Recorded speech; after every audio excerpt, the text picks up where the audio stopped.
What's up YouTube, it's your boy Pedro here once more, and I'm here to talk about my Blackmagic Pocket Cinema 4K camera.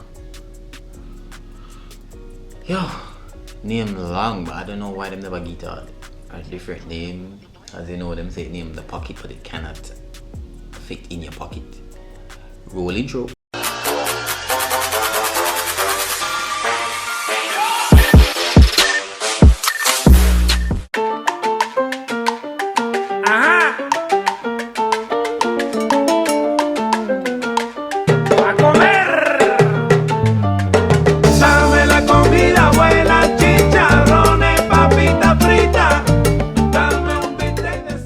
Alright, so pretty this. But now I go through one song and say, yo, this is the cinema camera 4K, it does this, it does that. Nah, like you can't find enough videos with that. I'm just showing you my build and the reason why I set up my camera like this. So this is my setup. It's not much really, because it can be way bigger than this, but I like the weight of this. This is very fine for me. So I've two power source. So this NPF battery is for the Blackmagic and this VMO battery is for the monitor. I like to power up my rig separately. I don't like when everything comes from the same power source, because well, you have certain rumors that goes around that say, yo, it can damage the Blackmagic port because, yo, it can't really manage certain type of power and blah blah blah. But for me, because my charging port not work, so I've actually find a way how to make it work. So I had to do my research and see how best I can actually work this, because right now I have a dummy battery in my Blackmagic and it runs for the entire day. Well, now it runs for like 6 hours based on how I'm using it. The quality from this is pretty good, I must say.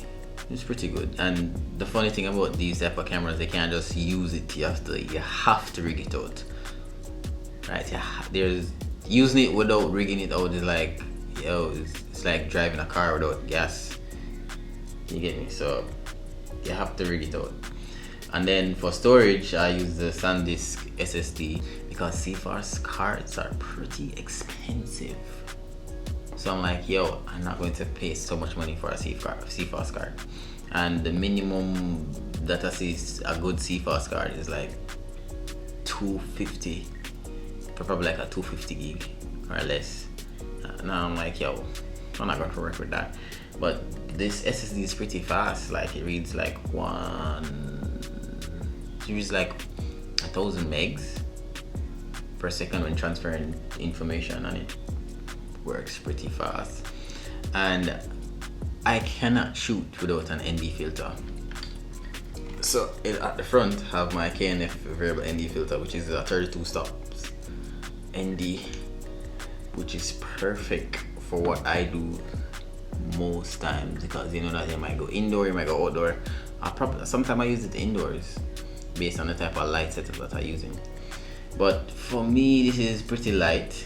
It's pretty good. This is the cheapest thing I can get to look like, you know, like a Red or Alexa, like one of those, you know, top of the line brands, you know. So I love the look, I love the color, and I updated it recently into the Gen 5 color codec, and it looks pretty good. It's slightly flatter than the usual color, but it looks pretty good. The funny thing about using these type of cameras is that you have to buy a monitor.